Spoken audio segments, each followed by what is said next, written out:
నమస్తే, నేను సిరి. ఎక్కడ చూస్తున్నా అంటే ఇప్పుడు ఏపీలో మన ముఖ్యమంత్రి గారు చూసుకున్న, నారా లోకేష్ గారు చూసుకున్న అక్కడ దావోస్లో ఉన్నారు. అండ్ ఇక్కడ చూస్తే మన ఏపీ డిప్యూటీ సీఎం ఎవరైతే ఉన్నారో పవన్ కళ్యాణ్ గారు తన శాఖకి సంబంధించిన అన్ని నిధులు తెప్పించుకోవడమే కావచ్చు, వాటి గురించి వర్క్ చేయడమే కావచ్చు, ఆ పనిలో నిమగ్నం అయిపోయారు. మరి ప్రతిపక్ష హోదా కావాలని చెప్పేసి చాలా వరకు అసలు అసెంబ్లీకి రాకుండా నిరసన వ్యక్తం చేసిన జగన్మోహన్ రెడ్డి గారు ఎక్కడున్నారు? ఇప్పుడు చాలా మందిలో అదే చర్చ జరుగుతుంది. వేర్ ఈస్ జగన్మోహన్ రెడ్డి అని చెప్పి ఒక చర్చ జరుగుతుంది. మరి నిజంగానే జగన్మోహన్ రెడ్డి గారు కనబడట్లేదు. ఎక్కడ వెళ్ళారు, ఎక్కడ ఉన్నారు, ఏమేం పనులు చేస్తున్నారు అనే అంశాన్ని మనకు తెలియజేయడానికి మనతో పాటు ఉన్నారు Janasena official spokes person Srinivas గారు. నమస్కారం సార్. సార్, ఇప్పుడు చూస్తుంటే వేర్ ఈస్ జగన్ ఎందుకు అడుగుతున్నానంటే ఈ క్వశ్చన్ని నేను ఒక పక్కనేమో సీఎం గారు అక్కడ దావోస్లోనేమో కష్టపడుతున్నారు. అంటే మన రాష్ట్రానికి రావాలి అంటే పెట్టుబడులు పెట్టడానికే కావచ్చు, నిధుల కోసం కావచ్చు, అక్కడ తను కృషి చేస్తున్నారు. అండ్ ఇక్కడ చూస్తుంటే ఏపీలో డిప్యూటీ సీఎం పవన్ కళ్యాణ్ గారేమో నిధులు తీసుకొచ్చి రోడ్లు వేయడం అవన్నీ దగ్గరుండి చేసుకుంటున్నారు. మరి ప్రతిపక్ష హోదా అడిగిన జగన్మోహన్ రెడ్డి గారేమో అసలు కనిపించట్లే. ఎక్కడ పోయారు ఏంటంటారు అసలు? మొత్తం జగన్మోహన్ రెడ్డి గారి గురించి చాలా ఇబ్బందిగా ఉన్నట్టున్నారు మీరు. ఎందుకంటే ఎక్సైట్మెంట్ సార్, ఇన్ని రోజులు కనిపించే సడన్ గా మాయమైపోయింది. అర్థమవుతుంది ఏంటంటే ఆయన లేని లోటు మీకు కనిపిస్తుంది. ఎందుకంటే ఇప్పుడు అక్కడ దెయ్యం కనిపిస్తా ఉంటేనే దేవుడికి ఎక్కువ ప్రాధాన్యత ఉంటుంది. ఇప్పుడు చెడు కూడా అక్కడ కనపడుతుంది అనుకోండి, మంచి విలువ తెలుస్తుంది. మంచి చెడు అంటాం అందుకనే మనం. ఎందుకంటే మాట్లాడితే మీరు అన్నట్టు నాకు ప్రతిపక్ష నేత హోదా కావాలి, ప్రజలు ఇవ్వకపోయినా నాకు ప్రతిపక్ష నేత హోదా కావాలి, లేకపోతే నాకు ముఖ్యమంత్రి గారి తర్వాత నన్నే ప్రమాణ స్వీకారం చేయించాలి అంటే నిబంధనలో రాజ్యాంగం ఆయనకి ఏదో ప్రత్యేకించి రాయించినట్టు ఆయన చేసిన ఆనాడు మనం చూసాం. అదే సందర్భంలో 7 నెలలు కూడా పార్టీ ప్రభుత్వం ఏర్పడి 7 నెలలు కూడా పూర్తి కాకముందే మొదటి నెల నుంచి మొదలుపెట్టి రాష్ట్రంలో ఏదో జరిగిపోతుంది నానా రకాల హడావుడంతా చేసుకుంటాడు. అంటే చెడు జరిగినప్పుడు డైరెక్ట్గా వచ్చేస్తూ ఉంటాడు. ఇప్పుడు ఎద్దుపుండు కాయకూర కూర్చున్నట్టుగా ఎక్కడన్నా శవం కనపడితే వాలిపోతాడు. ఇప్పుడు మీరు జగన్మోహన్ రెడ్డి వేరే జగన్మోహన్ రెడ్డి అన్నారంటే నాకు భయం అవుతుంది. రాష్ట్రంలో ఎక్కడైనా శవం కనపడితే అక్కడ కనపడతాడు, మీరు ఎత్తుకోవాలన్నమాట. అంటే ఒక మంచి జరుగుతుంటే ఇప్పుడు రాజకీయ పార్టీలు అంటే ఎలా ఉండాలంటమ్మా, కేవలం ఎన్నికల వరకే రాజకీయం చేసుకోవాలి. మిగతా సమయంలో ఆ రాష్ట్రానికి సంబంధించినటువంటి అంశాల మీద, ప్రజలకు సంబంధించిన అంశాల మీద నిజంగా ఒక ప్రతిపక్ష బాధ్యతాయుతమైనటువంటి ప్రతిపక్ష పార్టీగా ప్రభుత్వానికి సలహా సూచనలు చెప్పాలి. ఇది మీ ప్రభుత్వం ఇలా జరుగుతుంది, లేదా ఇలా జరుగుతుంది, ఇలా చేస్తే ఇంకా బాగుంటుంది సలహాలు సూచనలు. అంటే నిందలేయడం లేకపోతే గుడ్డకాల్చి మీదాడేం కాదు, ఇలా చేస్తే బాగుంటుంది, మా హయాంలో జరగలేదు, మీ హయాంలో జరిగితే మంచిది. ఇప్పుడు సపోజ్ ఉదాహరణగా ఏదన్నా ఇప్పుడు దావోస్ వెళ్ళారు, చంద్రబాబు గారు వెళ్ళారు, లోకేష్ గారు వెళ్ళారు, బృందం అంతా వెళ్ళారు. అక్కడి నుంచి మంచి సంస్థలు ఏమైనా రాష్ట్రానికి వచ్చినాయి అనుకోండి, స్వాగతించాలి.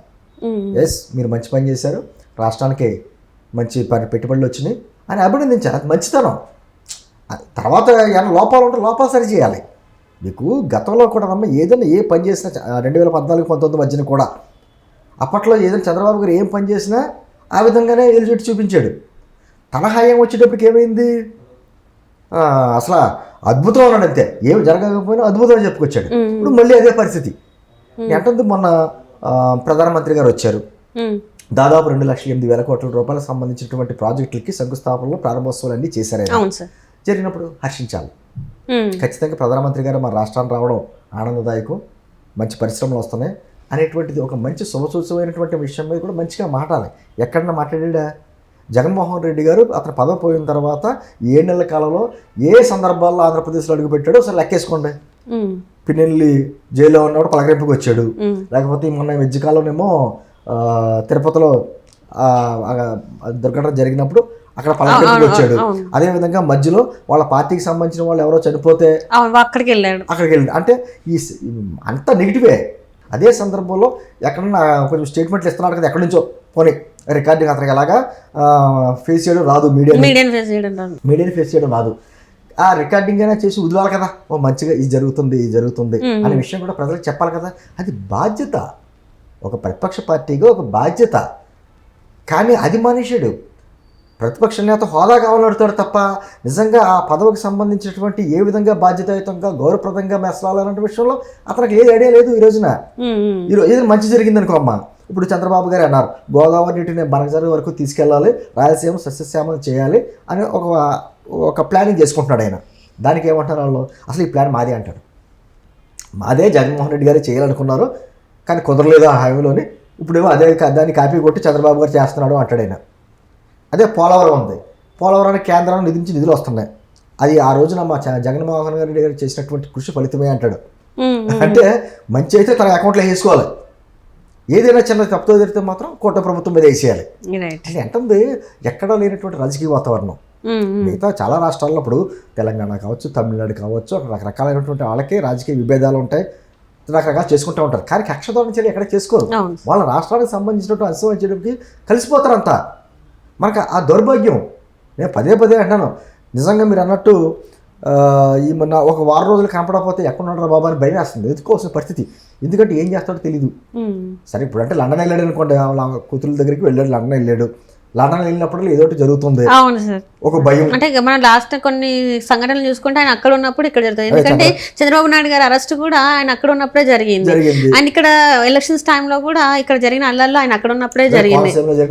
కూడా లండన్లో ఉన్నాడు, మళ్ళీ లండన్ వెళ్ళాడు, మళ్ళీ లండన్ వెళ్ళి కూర్చొని ఏం చేస్తున్నాడు, ఖాళీగా కూర్చోడు కదా, ఏదో రకంగా చిచ్చు పెట్టాలి, రాష్ట్రంలో ఎదురాల మనుషులతో ఏదో చేయించాలి. ఇప్పుడు మళ్ళీ ఏం ప్లాన్ చేస్తున్నాడో అని ఒక భయం.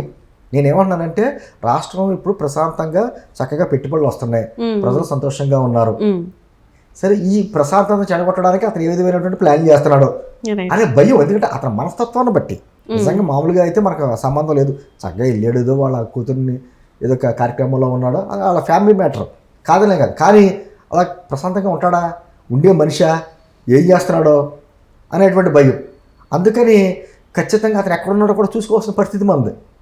జాతిలో ఉన్నాడా, ఎక్కడున్నాడు, ఉండి ఏం చేస్తున్నాడు అని చూసుకోవాల్సిన పరిస్థితి. అంటే అటువంటి దౌర్భాగ్య పరిస్థితులు మనకు కల్పించాడు. అందుకనే జగన్మోహన్ రెడ్డి గారు 4 రోజులు పెట్టి స్టేట్మెంట్ ఇవ్వకపోతే భయం వేస్తుంది.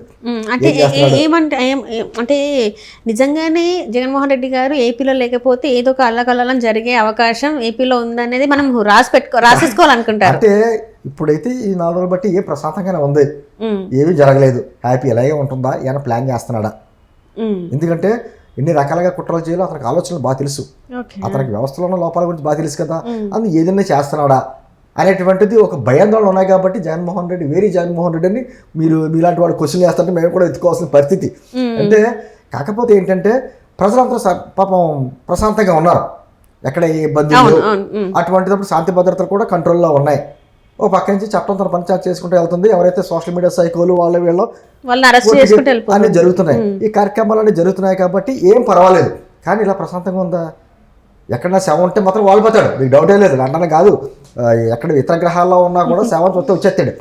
అప్పటి వరకు కూడా ఆ తాడేపల్లి ప్యాలెస్కో లేకపోతే బెంగళూరు ప్యాలెస్కో లేకపోతే ఇటువంటి విహారయాత్రలు అది చేసుకుంటూ ఉంటాడు. అంటే ఇప్పుడు మనం అందరం ఏంటంటే ఒక భయం గుప్పట్లో ఉన్నట్టే అనమాట. ఎందుకంటే అక్కడ ఉన్నాడు కాబట్టి ఇక్కడ ఏం జరుగుద్దా అన్న ప్రజలకు ఇబ్బంది ఏమి లేదు.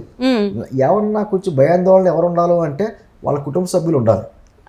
ఎందుకంటే ఆ కుటుంబ సభ్యులు మరి ఎవరైతే కొంచెం జగన్మోహన్ రెడ్డి గారు అంటే కొంచెం వ్యతిరేకత ఉన్నారో వాళ్ళ కొంచెం చాలా సేఫ్ జోన్లో చాలా జాగ్రత్తగా కొంచెం పరిసరాలన్నీ గమనించుకుంటా జాగ్రత్తగా ఉంటే మంచి తప్ప ప్రజలకైతే ఇబ్బంది లేదు. Right sir, right. Thank you so much sir.